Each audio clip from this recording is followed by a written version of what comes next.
Oh, really? I mean, it'd be rude not to reapply before my next guest. Bafta award winner, just between friends, because the last thing we're going to do is bring that up on set because the boy has a distaste, or the man has a distaste for the ordinary. Strykermeyer. Hello, darling. Well, how are you? I'm good. How are you? Good. If it ain't Baroque, fix it. You'd be a fool to miss it. If it ain't Baroque, fix it. Because it's Perth, don't diss it. It's finally come to fruition. Your local anesthetic condition. We all know he's a vision. Can you taste what Ash Baroque is dishing? If it ain't Baroque, fix it. Hello. We're in the presence of my divine co-conspirator and legendary performance artist Strykermeyer. What first got you into performing?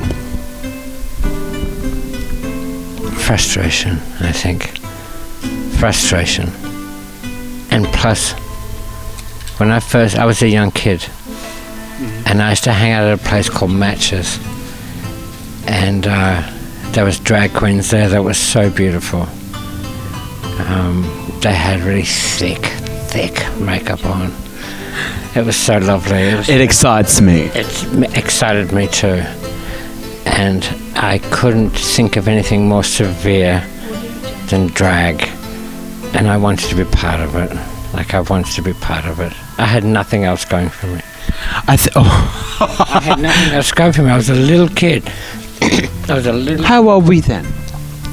Probably 15 and a half, 16. And was Matches a club in Perth, or like a bar or something? Matches was the only gay club. Beyond Connections anyway, in Perth, and it was small and very divey and very beautiful and very dangerous too. Life was very dangerous in those days. It was in the 70s. Yeah. It was in the 70s, and I had just moved from Kalgoorlie. Well, I'd just been to England, and I just witnessed punk rock. And because you moved from England to Western Australia. Yeah. But then going back to England, which our family always did, punk rock was happening in 76. So it's probably about 76, 77. Yeah, right. Maybe pushing at 78. Like it's interesting that you bring up punk. Because essentially, what does punk, the word, embody for you today? When I first met you, I was amazed that punk was alive and well. I was really happy about that.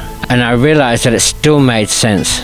You also had the advantage of actually being really up to my limit that I was at that point. Although I was down and out in a way.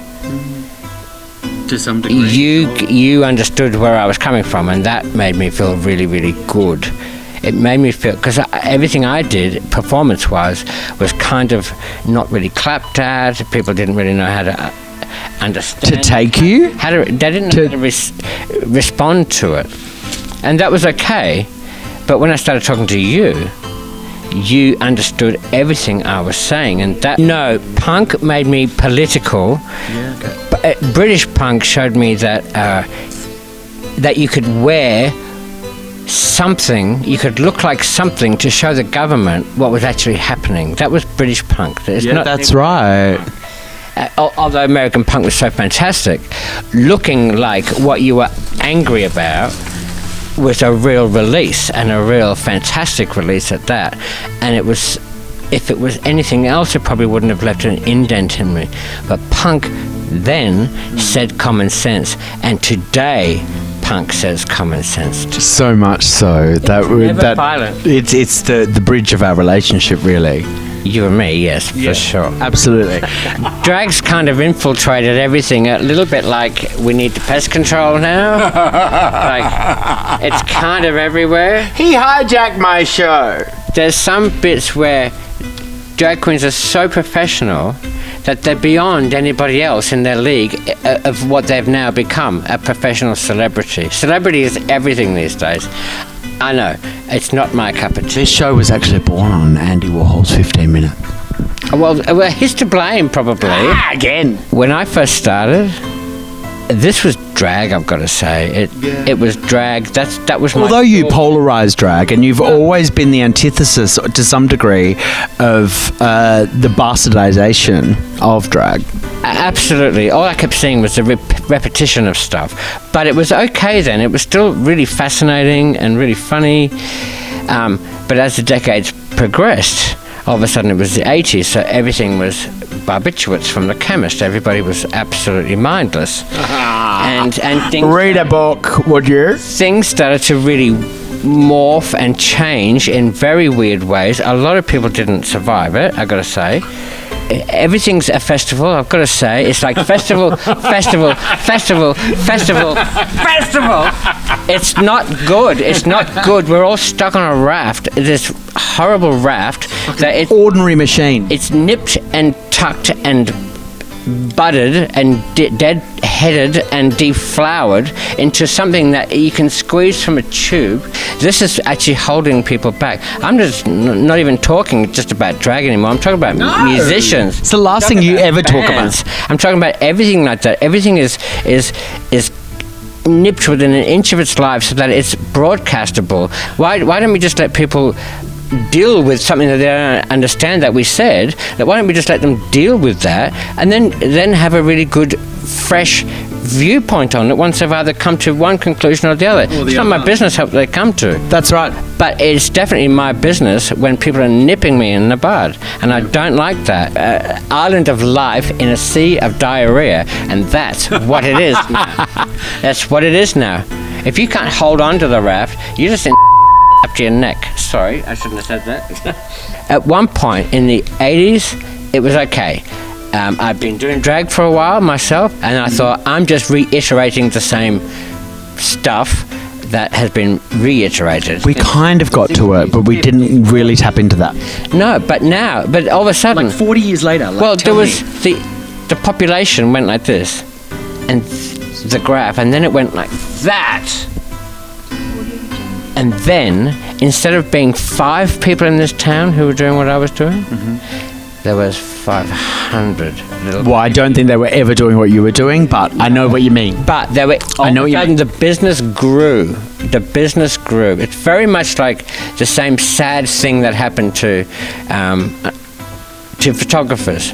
Photographers on their own were just like poets. With the boom of the internet. Musicians. Incredible. But now everybody's a photographer.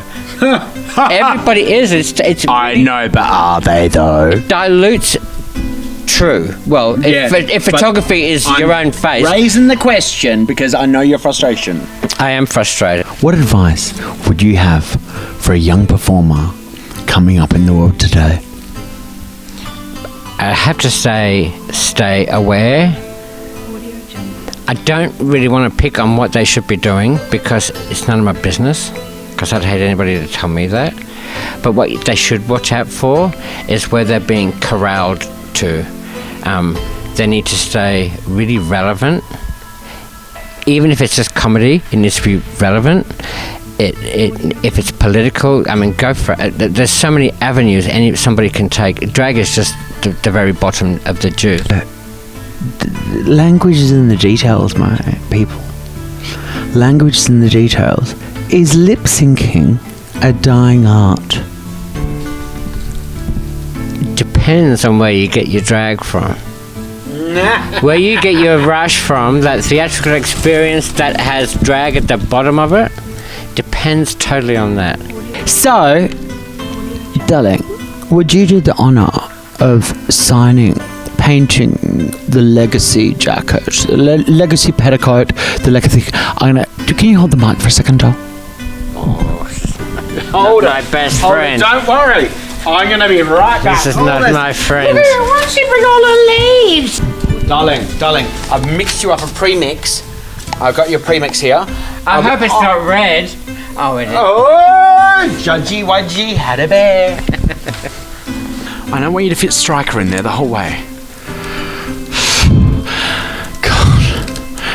Now we're like 2 episodes deep. We've really hit eccentric. Oh, I'm not a good painter, darling. You are. Oh, wait till you see his oils. You have no idea. There we go. But I'm not drinking. I just hope you're not driving, though. Hello, Pastel. We love you. Oh. I'm drinking, but I'm not driving. You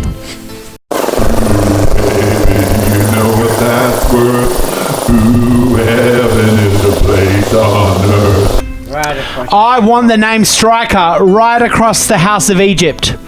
Did you feel that? I've gone past it. Oh, I can feel every moment. And a little kiss, right. Do you? Oh, I love it. I feel expensive.